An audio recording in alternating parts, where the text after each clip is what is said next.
You're now tuned into the Small Business Origins Podcast. I love an origin story. Oh yeah, what's up everybody? Welcome back to another episode of Small Business Origins. You are now tuned in to our nationwide search for entrepreneurs that have a story to tell. And joining us virtually in our studio is an entrepreneur that wants to do just that. I've got Perry Allison with PowerOp. Perry, welcome to the show, man. Hey, thank you so much for having me. Heck yeah, it's our pleasure. This one is, one of those episodes where I just kind of don't know much about you, and I'm pretty excited to learn about what you're doing. Seems like you got some really cool stuff going on over there, but we always start our episode out with an icebreaker question, so we have to hop into that first. When someone finds out what you do or where you're from, what question do they always ask you? Well, I now live in Dallas, Texas. I originally spent 30 years in California. So inevitably, that's a question I get asked a lot. Where are you from? It just kind of comes off of me, apparently, that I'm not from around here. And when they find out I'm from California, generally they follow it up with a question, something like, how dare you? Right. No, I'm just kidding. No, it's often just, asking me about my experience growing up in California, and then just what seems to be a drastic transition for Californians coming to Texas, just culturally and just assimilating. So Yep. It's generally how the transition's going. Yeah, for me, man, I born and raised right here in Texas, and the one thing yeah. that it seems like Texans always get asked when someone finds out you're from Texas is it hot? How's the weather down there? And the answer is always yes, it's hot. I don't know. You're in Dallas, so the weather is a little different in Dallas, but y'all still have some hot summers and y'all still have some hot weather, but you get a little bit more cold than we do, as far as, the seasons go. For us, man, I may be in a hoodie right now or a jacket right now, but this is kind of the first time, this week was the first time I really got to bust this out and actually wear it, because it has just been 85, 95, 105, depending on how far back you go. Winter just got here for us in South Texas. I don't know about y'all in Dallas.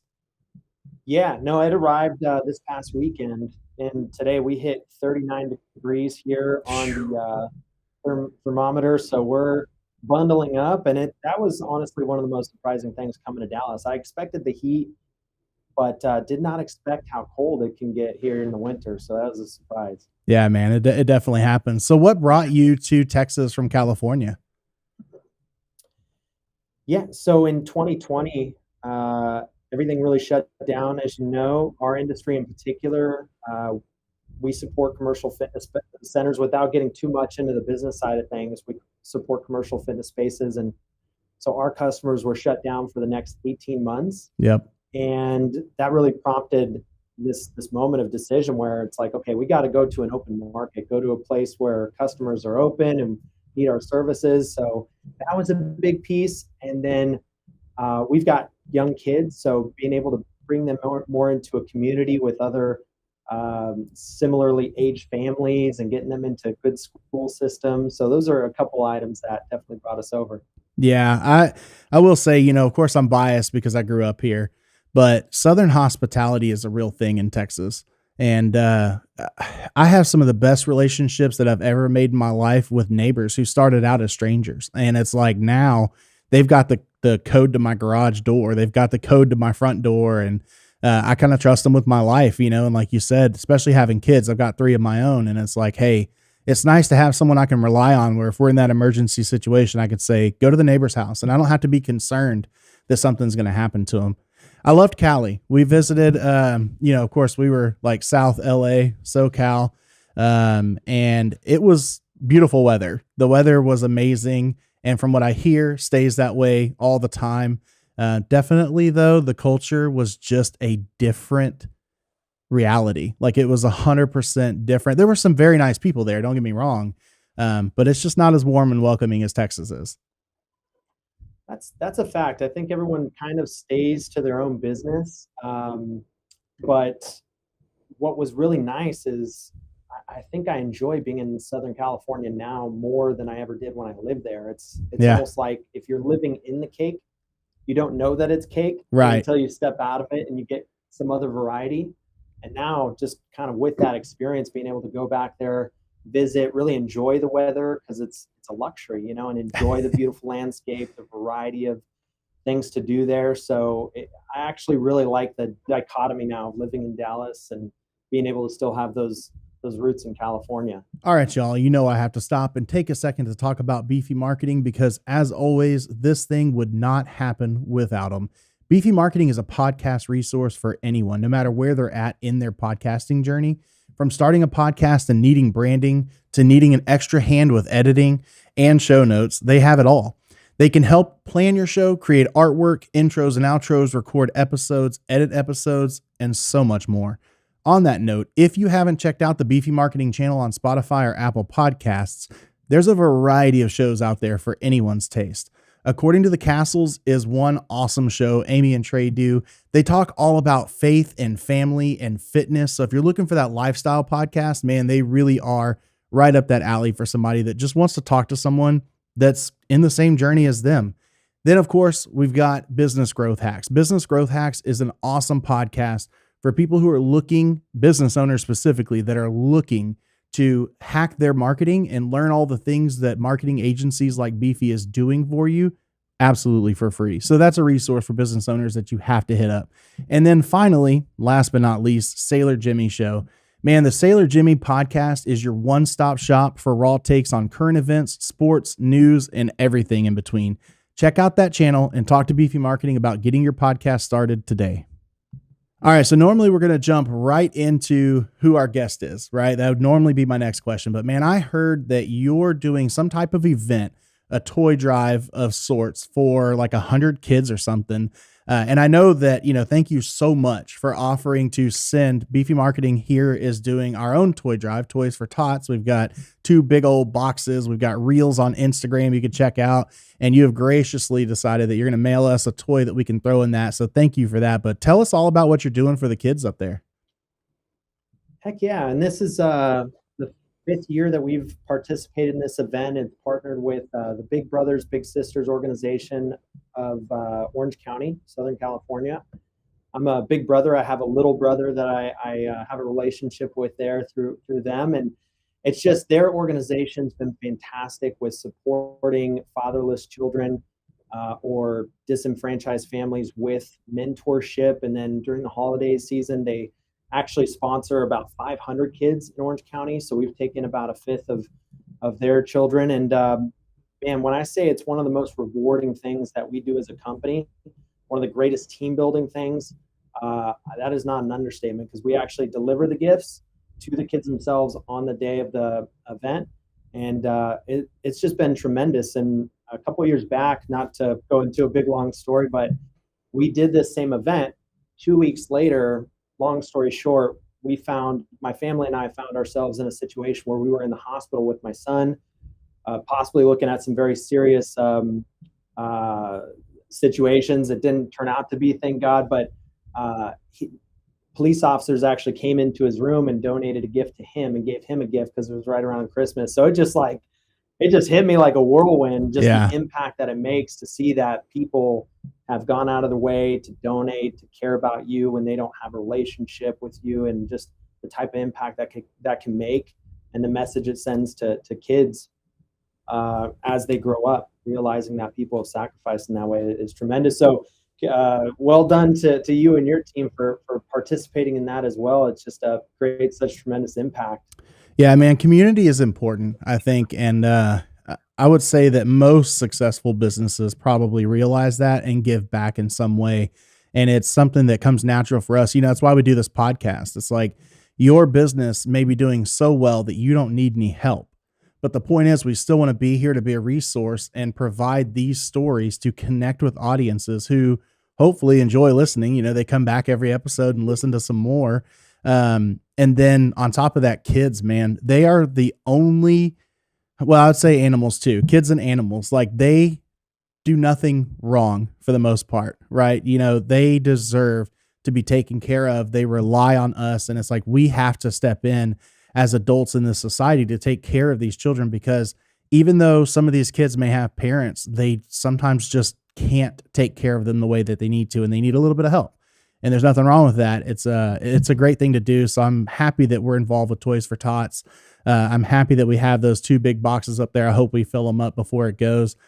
Full time, you may not know this, full time, I'm a firefighter. So I actually ride as an officer on a fire truck for 48 hours. And then when I'm off for that 4 days, if it's a weekday, I'm here in the office working, doing this as well. And then on the side, I'm also an entrepreneur, and we have our own event services company. So I've got quite the busy schedule.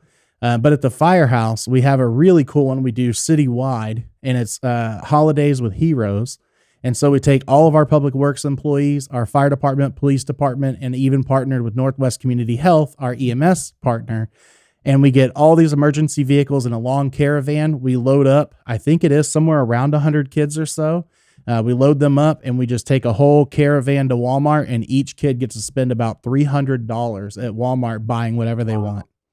And I'll tell you, the biggest eye opener I ever had was when I participated in it last year. And I'm watching kids with these other people, other coworkers of mine, and they're going down the aisles and they're not picking out $300 toys. They're not picking out Xboxes. They're not picking out video games. They're picking out like pillow covers and socks and underwear and all this stuff. And I'm like, oh my God, break my heart, man. These kids are looking for the necessities. And again, you know, most of these kids are a part of Tomball ISD, our school district here. And they have parents, they have stuff that's, you know, being done for them. They're eating. It's just sometimes they don't get those nice necessities we take for granted, like having a new pair of socks or underwear or, you know, something else. And then the one that really makes you tear jerk is when they're like, you know what? I want to get this toy for my sister, and I want to get this toy for my brother, you know, because they just, even though we're giving to them, they still have a giving heart and they want to give to others. And it's like, dude, that's the most like heart-wrenching thing to see that. And it's like, I'm going to put another 300 on top of this out of my own money. Like, I want to help you too, you know? So it is really cool. I'm glad we talked about that. I'm glad y'all are doing something. I find it so important. But man, let's hop into you. What's your origin story and where'd you come from before you were an entrepreneur? Yeah. So, I mean, not trying to intentionally connect the situation or the story of the types of families that we're involved with helping, but you know, that is where I started. You know, low income family, drugs, dysfunction, kind of the whole 9 yards. Experiencing that throughout, you know, my childhood, throughout my high school years, from about 12 to 16. I was homeless with my mother. So, you know, being able to impact children and families that find themselves in the same situations. And to your point, you know, a lot of times these children, I mean, all the time they're, you know, a victim of the circumstance. And most of the time it is unfortunately propagated by the parents, you know, making poor choices or just, not really considering the children's well-being or their experience. And so to be able to impact those families is a big time mission for me. But yeah, started just kind of not with very many resources, financial security, let alone stability. And so out of that, I found that entrepreneurship, business ownership was really a way out from those hard times that I had known. Yeah. And I mean, I relate with that so well. So I'm just sitting here listening like, you know, I wasn't homeless, thank God. But if I wasn't working as a child to help my mom pay bills, then I very well could have been, you know. I came from a place that was very lucky, very spoiled. We vacationed every year. My parents were together, all of that stuff. And then when my parents divorced, I was about 9. And that's when it really just turned around. And it was like, okay, we've got nothing. My mom was kind of a single mom. And, you know, same thing, dealing with parents that were into drugs, parents that had all of these things that kind of circled them and influenced them. Not that they didn't want to provide for their child, because I think I had some of the best parents in the world. I learned some great lessons from them. I have no complaints. I wouldn't change a thing. But definitely divorce kind of hit us hard and really took away everything we had. And I went from getting a pool table for my game room for Christmas, along with a slew of other gifts I was a recipient of some of these toy drives, I got toys dropped off from my elementary school because my mom couldn't afford to buy anything for Christmas. I remember one year she told me, and parents, plug your kids' ears if they're listening right now. I don't want to spoil anything, but she said, Santa Claus brought you a controller for your game that you've had for a long time. And that was it. She couldn't afford to get me anything. And it was like, she would rather me believe that Santa brought me something and give that gift from him than say, nope, I had $20 left to my name and I decided to buy you a gift with that, So very rough upbringing on that side, because my grandparents would take care of us a lot, but then they divorced too. And it was like, where do you go from here? You've got no support. Right. My mom doesn't have her parents to provide and help her in her rough time. And then I kind of went down that same thing. And then similarly, man, it went from, I'm going to get a job to help my mom pay bills to I'm going to get a job to support, at the time, my girlfriend and I and our child by ourselves. And then it just became, I can't live on what's basically minimum wage. So I'm going to create a company so that I can start supplementing my income. Man, I've never related so hard to somebody that I'm talking to on a podcast. This is great.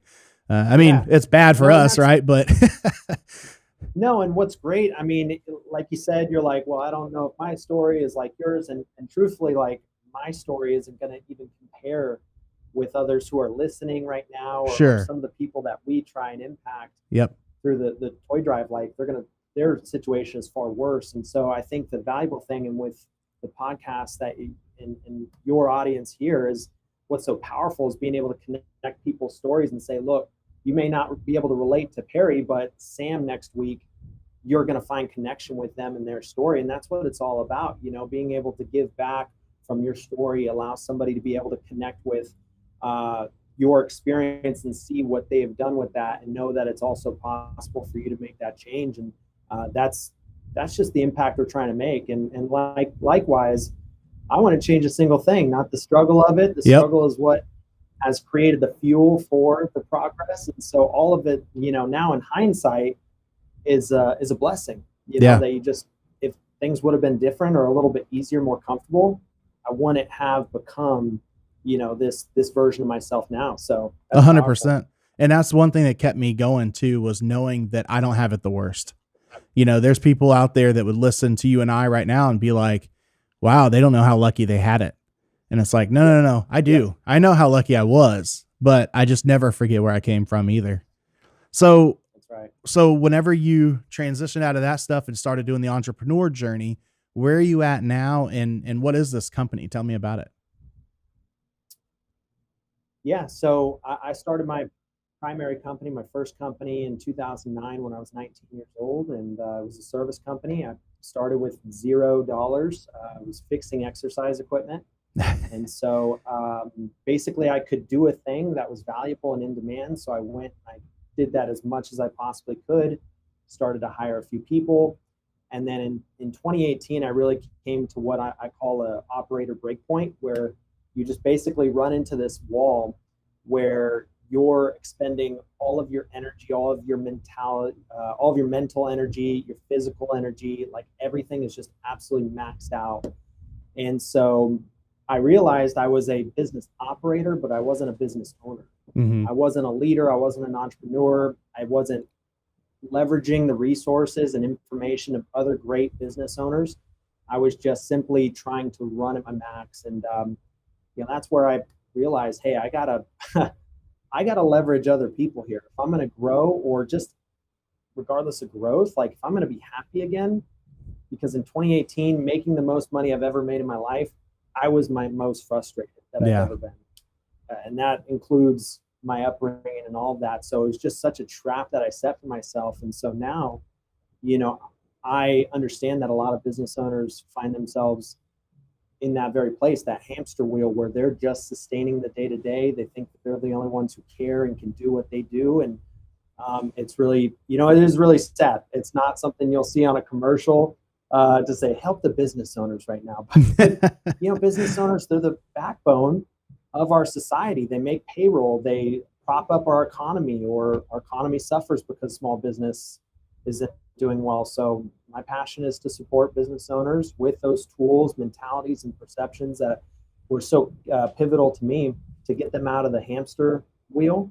And then the most powerful thing is to impact employees, their team members, because at the same time, the workforce is disenchanted, disengaged, Yep. absolutely disinterested with working anywhere, which is why we hear the phenomenons quietly quitting or unlimited PTO, 4-day work weeks. They're trying to do less and get the same or more in return. And that's a human tragedy, being able to reduce your frequency or your output in the name of comfort or my business, my leadership doesn't deserve it. And they're right. Business owners, leaders, we've dropped the ball in bringing them into the vision and first asking them, what's your goals? What is it that you're trying to accomplish in life? What fires you up? And then once we understand that, being able to then say, well, this is what we're trying to do here at this company. And I think we can align your personal goals with our mission as a company. Are you interested in growing with us? And that just is a very quick snapshot of what PowerOp is all about. That's essentially what we do, is we leverage human equity and human energy by first connecting with our team members to position us for growth and just primarily happiness, joy, bringing joy to everybody in a sense of controlled growth and satisfaction. Man, I again, relating so hard to all of this. You're right. I mean, it's like we have to work ourselves into the ground to get to where we want to be because we're operating a business. And just to back up, you weren't a part of this whenever we called it the Beef Podcast. We actually rebranded recently to Small Business Origins. And our intro for the Beef, that's exactly the intro you would have heard today, was small businesses are the backbone of America.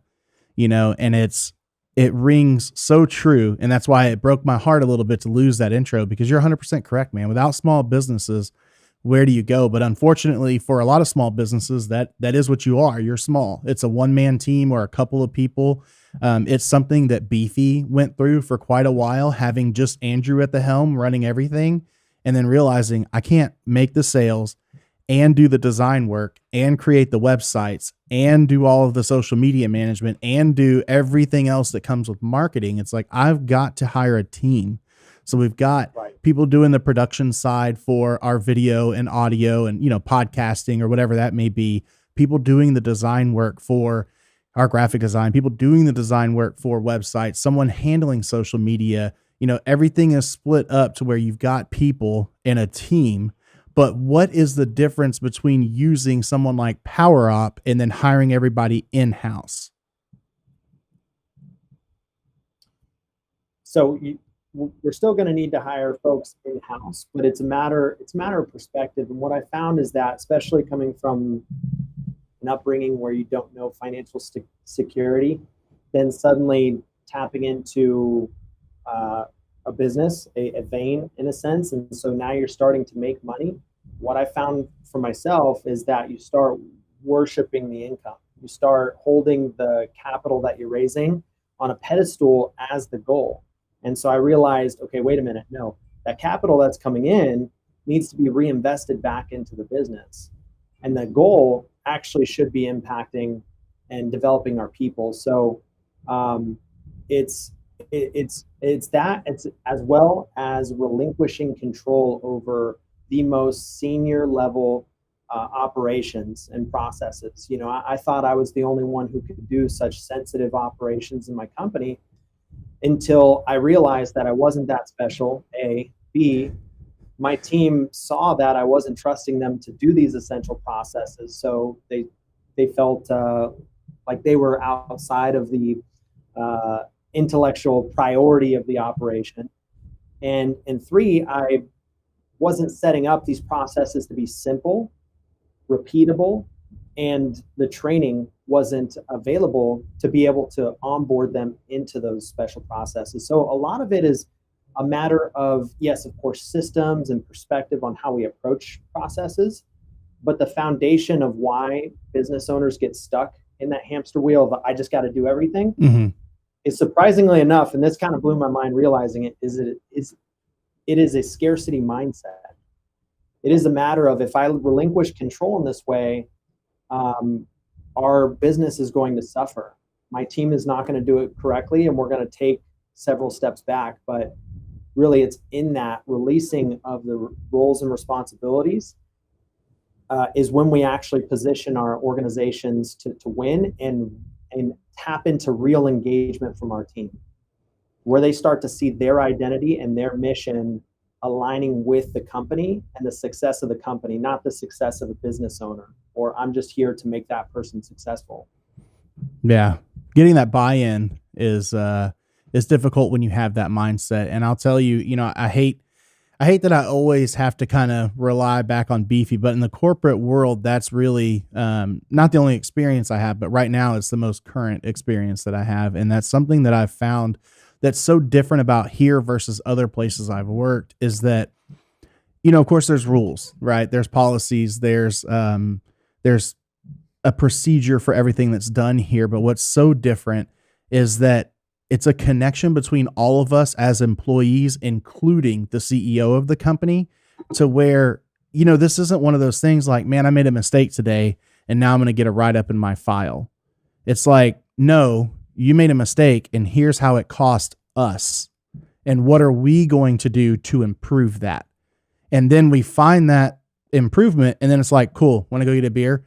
It's not that whole like, okay, you got a write-up, and then if you get 2 more in the next 6 months, then we're going to have to talk about possible termination. And it's like, no, you're a part of Beefy. I own 0% of the company, but whenever I'm at work, I am 100% a partner in this company, just like our video producer, just like our support staff, just like our social media team. Like, it is, I have to have that ownership and that buy-in. And that's something that a lot of companies aren't lucky enough to have. So I love what you're saying there. But specifically, when I come to PowerOp, what am I buying into? What am I getting, and how do I accomplish that goal through your company? Absolutely. So the very first echelon, we have 5 different or stages of development for the companies that we work with. The very first echelon is getting the leader to break open this leadership lid. So from John Maxwell's 21 irrefutable laws of leadership, the law of the lid is the scarcity mindset that I referred to. Mm-hmm. And so it's a matter of identifying, hey, I have limited the potential in my organization. I need to remove that, because the truth is nobody that works for a CEO is going to be able to exceed that person in any way, shape, or form. And it sends a very strong message that what I have is the best that you can hope to accomplish here. The car I drive, my daily operations, and the joy that you see on my face. If I'm a pleasant, positive person, it sends a signal to my entire team that positivity is available to us here. But if I'm always negative and upset and mad and riding on emotion, they're seeing that as their ultimate destiny if they continue to stay partnered with us. So that's the first echelon. Most important, honestly, is breaking through and uncapping the leader to deliver real results. The following echelons are all about setting up tools to be able to repeat quality processes and outcomes.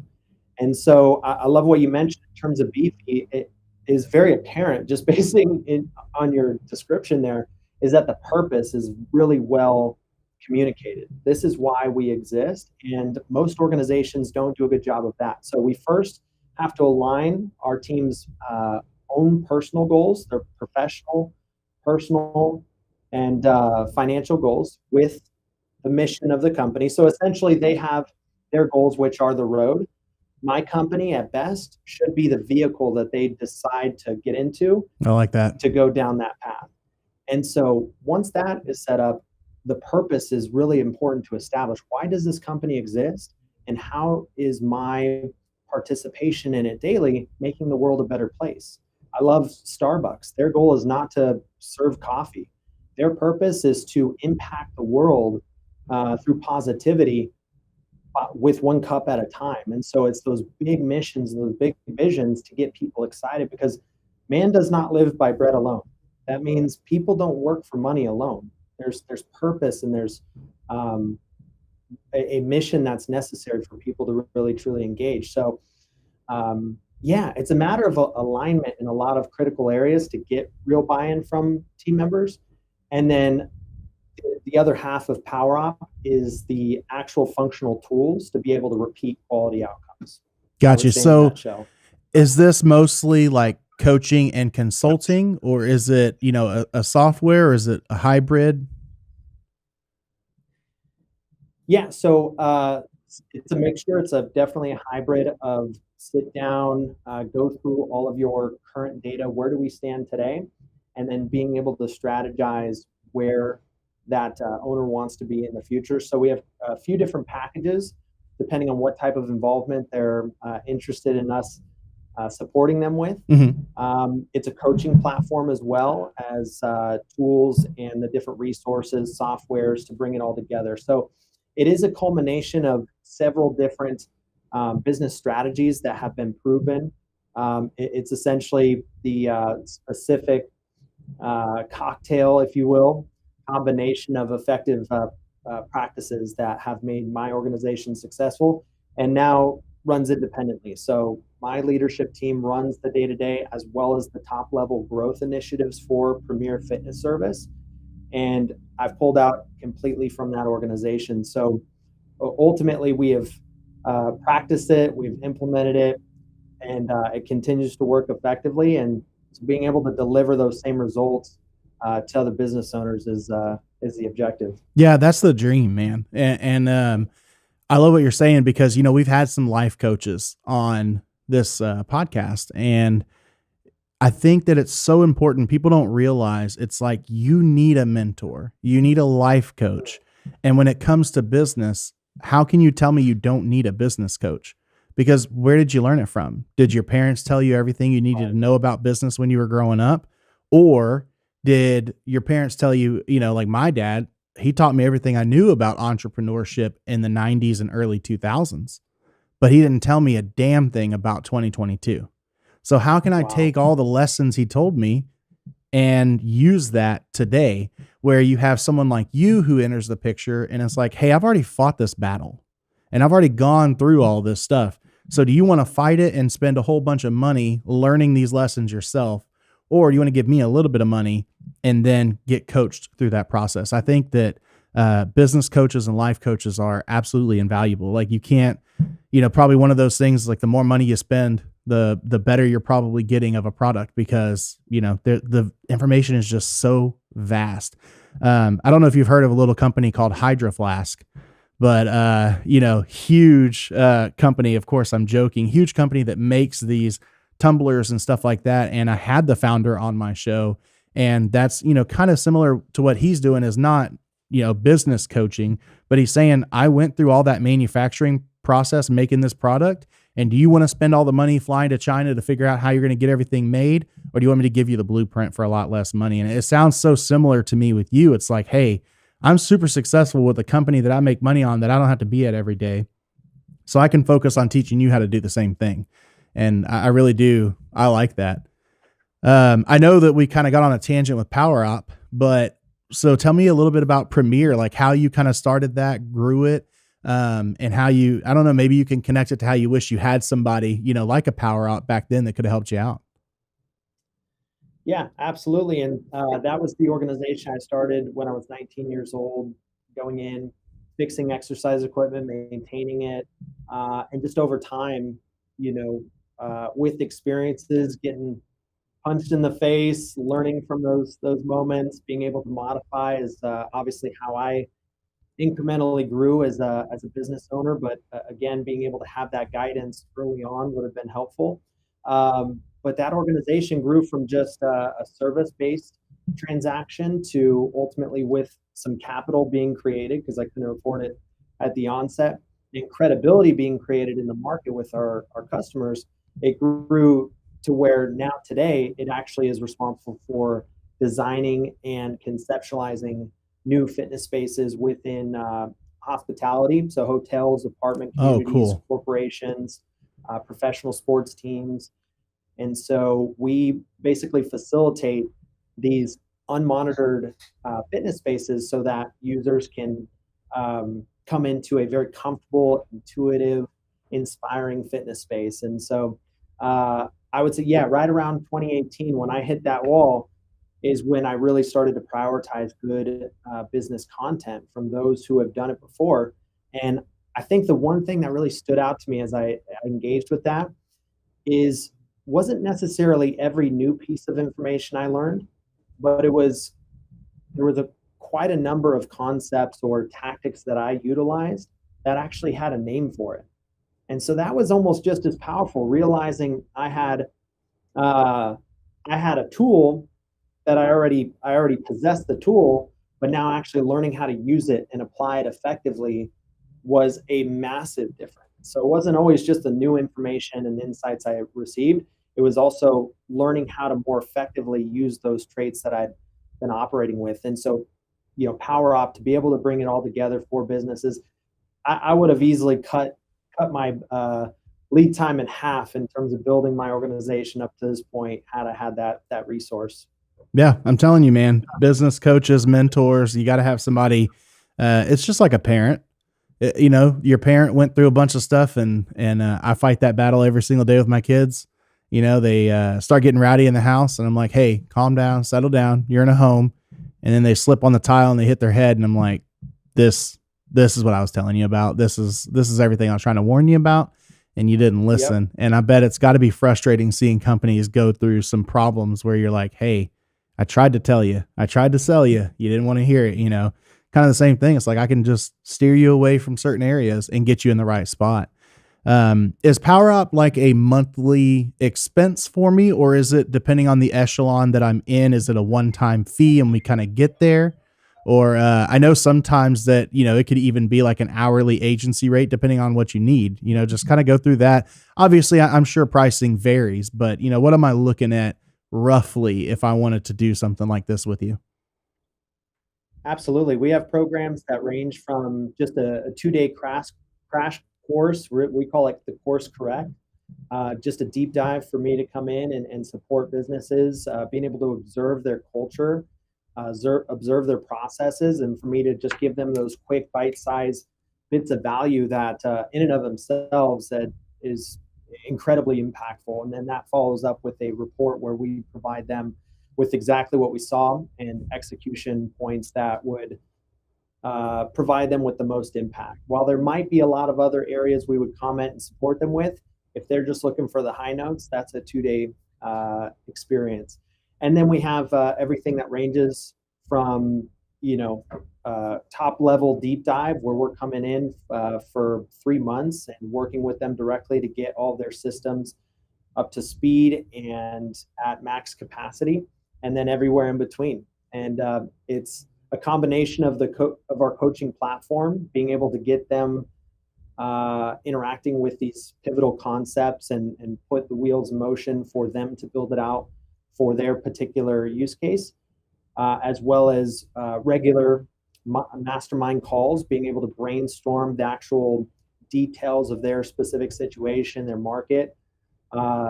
So it is quite exhaustive as the company is interested in, but guaranteed to provide revenue impact as well as cost impact. And what you mentioned about your father not giving you advice for 2022, business is not as usual.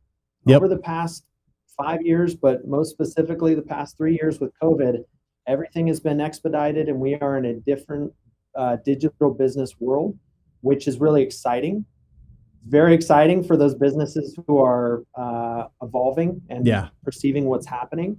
Some tremendous ways to be able to optimize as well as reduce costs and increase efficiency and presentation. But it's so key, no matter how it happens, that these businesses are catching the understanding that I've got to make some adjustments, because even if I'm successful today, I've got to make sure I'm staying relevant in the future, and it is going to be quite different. Yeah, because I'll tell you who it's terrible for are those companies that are stuck in the past, that didn't pivot, that didn't change and make some type of adjustments for it. You're 100% correct. I know we talked about fitness earlier. So are you kind of in like a niche market, or does this really kind of apply to any business? with regards to how we Your ideal customer, follow-up like, interaction. yeah, like who are you looking for as a customer? Is um, a mechanic, for instance, a good fit for your business model, what you're training, or are you looking for like a specific industry? I love that. That's a great question. So my company is a service organization where we send out technicians into the field to do both service as well as installations. And then we, of course, have the back end infrastructure inside of our offices. And so service-based companies, whether that's a hair salon that sets appointments or a plumbing company, heating and air conditioning, it's going to be a very similar business model Yep. that's supported by and directly related to Premier Fitness Service. But truthfully, retail, manufacturing, these are all businesses that will be supported with the tools, the concepts that we have. The big pieces that are really going to lead to dramatic success are going to be something that can be translated to any organization. There are a few minor intricacies with regards to scheduling of services that I specifically enjoy helping service-based companies with, but these concepts definitely apply to all industries. Yeah, that's kind of what I saw was that service provider stuff whenever I was, doing my normal show prep, stalking and all that on your profiles and stuff. So I saw it looks like you have a YouTube channel. Is that right? Yeah, that's right. Yep. And is that just like kind of giving away some of those freebies, tips and tricks, little pieces of information, or why should I follow you on social media? Yeah, look, and it's really more of a passion for me. If you see any of my content, it's just mostly just top of mind things that I'm gung ho about in the moment on the Yep. day, and it really is designed. It kind of goes back and forth between business owners, business leaders, and the workforce and employees. Because just as much as I feel passionate for business owners catching the message, it's a trickle down effect that needs to start with business owners to change our work environments, which are toxic and terrible. And it just makes me sick to think that people are subjected to these bad leadership qualities. And it's really not so much of the intent of the leader to be to operate in these ways with these characteristics, but it's just they're burnt out, they're mentally smoked, and they have this perception that nobody cares, but really they're setting the standard and sending the wrong messages. So my content really deals with both sides of the aisle, Mm-hmm. and truthfully, both sides need to hear essentially the same information, because another critical point to that is there's no such thing as employee and employer titles. It's only client and vendor titles. So employees really need to see themselves as their own brand, as their own business. They are a vendor for the customer, which is the company that they work with. And by doing so, it's a focus now not on exchanging time for money, because that's not really what businesses exchange when they hire somebody. It's exchanging value for money, Mm-hmm. for more value. And so by educating employees and employers, it really kind of bridges that gap of understanding, which is so vitally necessary right now. And that's really what my content is all about. So share it with your friends and your family, your team members, your employees, and take it in as well. It's going to help you. Yeah, I mean, we always share those links down below in the show notes because we want people to get that value, and we're the same way. It's like anything we can release, we'll give you all the secrets, because what it comes down to for us as a service provider is that once we give you all the secrets and you see how much crap we go through to get some of these jobs done, you're still going to want to hire us for most of it. So it's perfectly fine if we can educate you to handle some of it and then be a partner for you and a teammate for you going forward, then that's what we're all about, man. But that I love that. If I could just add to that, I mean, Yeah. you're exactly right. Giving away value and giving away your best stuff, the value is going to return back to us here at Power Ops. So that's not a concern. So really, for any of your audiences, let's just make it a special offer for this show. If your audience would like some one-on-one support and is dealing with a critical pain point right now, I'd like to offer my service to support them with that item for absolutely free. And truthfully, it's really about impacting people and businesses before it is about making profit. Like I'm Yeah. good. Like my company is working and we're fine. like now it's really about me fulfilling my purpose to impact others. And so I love that you brought that up. Thank you for saying that. That's so key. Yeah, it's huge, man. And I'll tell you too, building off of what you said earlier. I mean, first of all, none of our listeners can complain about this episode because they've already gotten a value and they've learned something. But if I could leave personally our listeners with something, it's that even if you're listening right now thinking like, why am I even still tuned into this? I'm not a business owner. This doesn't pertain to me. What you said is perfect. It absolutely does, because it's that ownership component that I spoke about earlier, where I have that here. And it's like, if you're listening to this and you're like, my company doesn't do this, then tune into the social media stuff, call them and get a free consultation and listen to that kind of stuff and say, you know what, these are things that my company needs to be doing. And you may just be an employee, but this is a lesson I take from the fire service, is that every single person is a leader. It doesn't matter if we're talking about at work, at home, at church, at, wherever you hang out and spend your time in your hobby or whatever you do. Everyone has the ability to lead others. So if you can listen to someone like our guest today and take any tidbits from him that you could take back to your employer, first of all, it's only going to help to improve the system you have at work. And second of all, if your employer is not receptive enough to make those changes or explain to you why they do what they do with a good answer, it doesn't sound like a place that you need to be. It sounds like you need to be somewhere that does support some of these goals similar to what we're talking about today. So that'd be my call to action, is learn these things and implement them at work, even if you're just the janitor, because you should be just as important in that building as the CEO.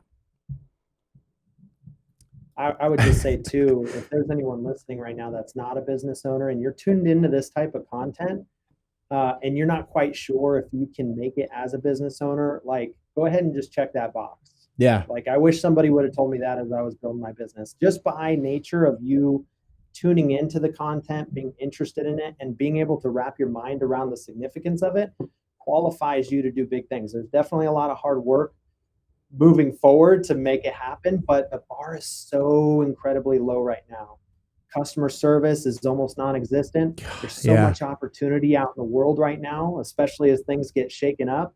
So if you were looking for a time to jump in and really add value to people, you're going to make it. Now it's a matter of just finding that pain, but the mentality is really what's most important. So I love what you're doing here, sir. This is incredible. Yeah. Well, I mean, I can't thank you enough for being on, and I hope that you're not one of those guests that just disappears. Like, we have to stay in contact and produce some content together or something, because really and truly, this episode has been one that I have probably been the most fired up about in a long time. And I've had some great guests on, so I'm not throwing shade at anybody else, but it just aligns so well with where I come from a business perspective. And I think that you brought some awesome value to our listeners. And I hope that we got all the information out today that you wanted to get out about your company. I guess let's kind of run through how we can contact you and take you up on that offer, and, start doing business with you.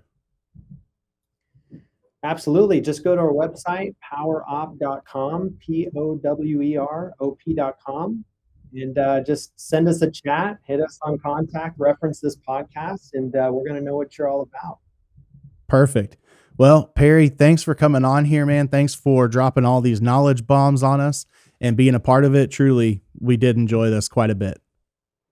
Absolutely. No, my pleasure completely. And we definitely won't be strangers. We didn't begin to scratch the surface with everything that we can do, or just, I could tell there's a lot more conversations you and I can enjoy. Yeah. So we'll do it again, and definitely get that value out there. I'll tell you what, we'll set a goal for ourselves and something our listeners can tune into. Once we go live with this episode, maybe we can hop on like an Instagram live, or I don't know if you have enough followers on TikTok yet to go live. I don't. I'm getting close, but still far away on that one. But we can hop on a live and then maybe just say, hey, you know what? Something that you didn't hear about on the show is this. Drop some more knowledge, and then just see what you think of the episode once you had a chance to listen to it. I love that. And let's get some questions. Let's get some disagreements. Let's shake it up. I'd love to be able to handle some real world situations. That's really where the best conversations come from. I agree. Yeah, so I love it. Let's do it. 100%. Awesome. Well, listeners, thank you for tuning in to another episode of Small Business Origins. We can't thank you enough for tuning in every single week and supporting the guests that we have on this show. You've heard everywhere you can get in contact with PowerOp and with Perry. So make sure you find him on social, like his content, comment on there, put those questions you want to hear when we go live, and make sure that you're just interacting with our guests, because even if you never spend a dime, listening to this show and showing support on social media means more to our guests and more to us than you could ever imagine. But that's it for us here. It's been another podcast, another episode, another small business origin story. And y'all know the drill. As always, stay beefy, my friends. Thanks for listening to another episode of Small Business Origins. I love an origin story. If you like what you just heard, leave us a review, subscribe, and share with a friend. You guys, check this out. They're going to love it. You're going to love it.